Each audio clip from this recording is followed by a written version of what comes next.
Hello, j'espère que vous allez bien, j'espère que vous passez un bon dimanche. Ici, les dimanches, c'est dimanche. Je ne sais pas quand je vais poster cette vidéo. Mais comme c'est dimanche, je vais vous parler d'un petit truc. Euh, mais avant de vous parler de ce petit truc, commentez, partagez et surtout abonnez-vous à la chaîne et activez la cloche des notifications. C'est très très important pour suivre les nouvelles vidéos qui vont sortir.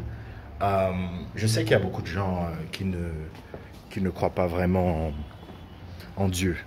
Beaucoup de gens qui font des choses et qui se disent que bon, les choses se font de manière automatique. Beaucoup de gens qui vivent comme ça. C'est-à-dire ils sont nés, ils vivent et ils meurent. Ils ne se demandent pas pourquoi, pourquoi, pourquoi les choses ont été créées, comment elles ont été créées, par qui elles ont été créées. Ici, je ne suis pas en train de faire du prosélytisme, je ne suis pas en train d'évangéliser les gens. Je suis juste en train d'essayer de faire réaliser à certaines personnes que nous ne sommes pas seuls. Et je pense que, parce que ces vidéos, c'est aussi l'occasion pour moi de donner mon avis personnel. Ce n'est pas une façon d'essayer de vous convaincre ou de vous dévier de vos propres croyances. Mais je crois sincèrement que il y a un Dieu là-haut. Il y a quelqu'un là-haut. Il y a quelqu'un qui nous regarde. Voilà. Les principaux détracteurs des religions et les principaux détracteurs de l'existence justement d'un Dieu tout-puissant vont se dire, oui mais bon, s'il y a un Dieu, pourquoi il y a des guerres, pourquoi on viole les enfants, pourquoi il y a des assassinats, pourquoi les gens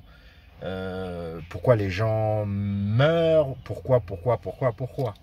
Ça, ce sont vraiment des questions philosophiques. Nous ne sommes pas ici pour parler de ça. Je suis en train de vous parler justement de vous faire comprendre l'importance en fait de la méditation. L'importance de prendre du temps pour soi, de se mettre à l'écart et de méditer.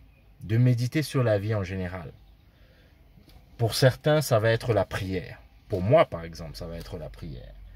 Pour d'autres, ça va être un moment de solitude et d'intense réflexion. Mais nous sommes tous guidés par quelque chose. Il y a quelque chose d'humain qui fait qu'il y a l'existence du bien et du mal. On ne va pas entrer dans des sujets philosophiques. Ce n'est pas le but de faire de la philosophie, de savoir qui a raison, qui a tort. Est-ce que la religion protestante est bien, la religion musulmane est bien? Est-ce que c'est bien d'être athée ou pas? Est-ce qu'il y a un Dieu? Est-ce qu'il y a la vie après la mort? C'est pas ça le but de la vidéo. Le but juste est de vous dire, de vous asseoir un moment. En tant qu'entrepreneur, de vous asseoir un moment et de vous dire, écoutez, je suis là, je respire, je marche, j'ai les yeux ouverts, j'ai peut-être une famille, j'ai un certain nombre de choses qui se passent. Ou bien je me suis retrouvé dans des situations compliquées et les choses se sont à un moment réglées d'une manière ou d'une autre. Le but est justement de ne pas, c'est pas de jouer les télé-évangélistes. C'est juste de vous dire que, de vous faire réaliser que les actes que vous posez sur cette terre sont des actes importants. Ce sont des actes importants. Et il faut pouvoir avoir une certaine clairvoyance. Et je pense que le fait d'avoir une certaine clairvoyance émane quand même d'une capacité à se retrouver souvent avec soi-même, d'une capacité à réaliser les choses qui nous entourent, d'une capacité à avoir une certaine gratitude par rapport à ce qui nous arrive de bien, une capacité à relativiser sur les choses, à réfléchir sur les situations qui nous arrivent au cours de notre vie. Il faut avoir cette capacité.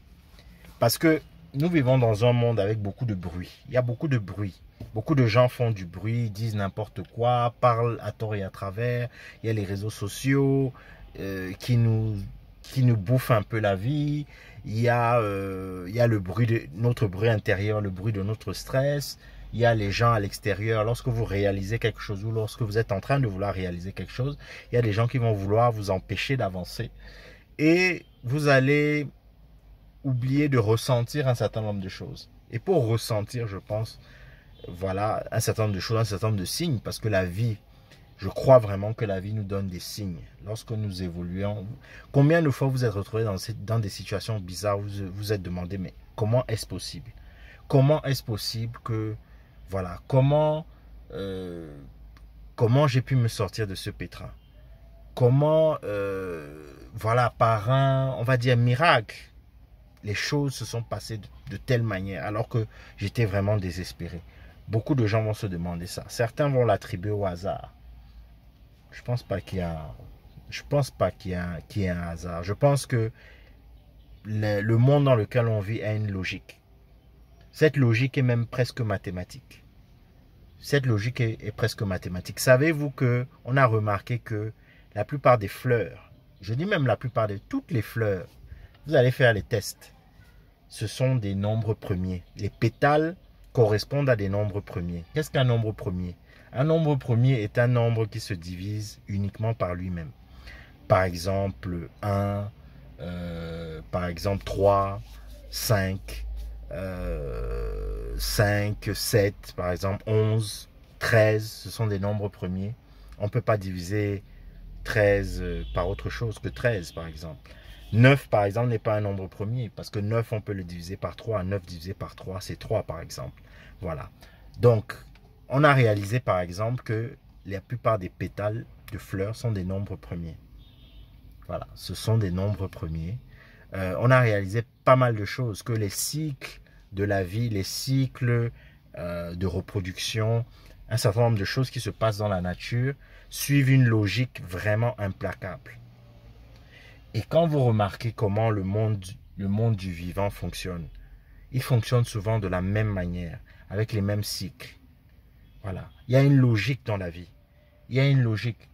Quand une poule pond ses œufs et que les poussins, les œufs éclosent et que les poussins sortent, il y a ce réflexe maternel pour protéger ses poussins, pour protéger ses enfants. Ça va être la même chose pour la canne, le caneton. Ça va être la même chose pour la chatte et le chaton. Ça va être la même chose pour le chien et le chiot. Et c'est la même chose pour les humains, entre l'homme, la femme et leurs enfants. Donc ne négligez pas les signes que la vie vous donne, que les signes que la vie vous montre, et agissez quand même avec sagesse. Ne faites pas quand je dis ne faites pas de désordre, on peut s'amuser, on peut faire n'importe quoi par moment. Mais il y a une logique implacable de la vie. Tu fais le mal, souvent ça te... On a regardé ma vidéo sur le karma. Souvent ça te revient à la figure, à un moment ou à un autre. Tu fais le bien, aucun bien n'est perdu. Aucun bien n'est perdu. Vous allez me dire, oui, mais il y a des gens qui font le bien, ils souffrent. Il y a des gens qui font le mal, ils ne sont pas inquiétés. La vie a différentes manières soit de punir, soit de récompenser les gens. Voilà, ne vous occupez pas de comment tel est, comment tel fonctionne, etc. Parce que chacun a sa vie. Vous ne pourrez pas maîtriser la vie de chacun. Vous pouvez voir quelqu'un qui a l'air de rouler grand train, d'être heureux, etc. Mais en fait, c'est quelqu'un de profondément malheureux, qui a le cœur brisé, qui est peut-être complexé, qui pleure tous les soirs. Vous n'êtes pas au courant. Vous voyez juste l'extérieur. Vous voyez juste l'extérieur et vous vous dites que, ah, moi aussi, je vais faire du n'importe quoi. Donc, faites attention. Apprenez à méditer, à vous retrouver avec vous-même. Apprenez à méditer, à vous retrouver avec vous-même. Je ne vais pas entrer dans... Vraiment, moi, je suis croyant. Donc, apprenez à vous asseoir quand vous vous levez le matin. Faites une petite prière. Faites une petite prière et remerciez le ciel pour ce nouveau souffle de vie, parce que vous vous réveillez le matin, il y a d'autres personnes qui n'ont pas cette chance, qui n'ont pas la chance de se réveiller le matin. Vous avez vos parents avec vous, il y a des gens qui ont perdu leurs parents. Il y a des gens qui sont orphelins. Vous avez un boulot, même s'il est compliqué, il est difficile, il y a des gens qui n'ont pas de boulot. Il y a des gens qui cherchent du boulot depuis des années. Il y a des gens qui sont dans des boulots exécrables, avec du harcèlement sexuel, avec du harcèlement moral, il y a des gens qui vivent des situations extrêmement compliquées. Extrêmement compliquées. Et Je pense que l'un des guides du bonheur, c'est justement l'un des secrets, c'est d'avoir cette profonde gratitude, de savoir aussi donner et donner de soi. J'espère que cette vidéo vous a aidé et je vous dis à très bientôt. Allez, ciao.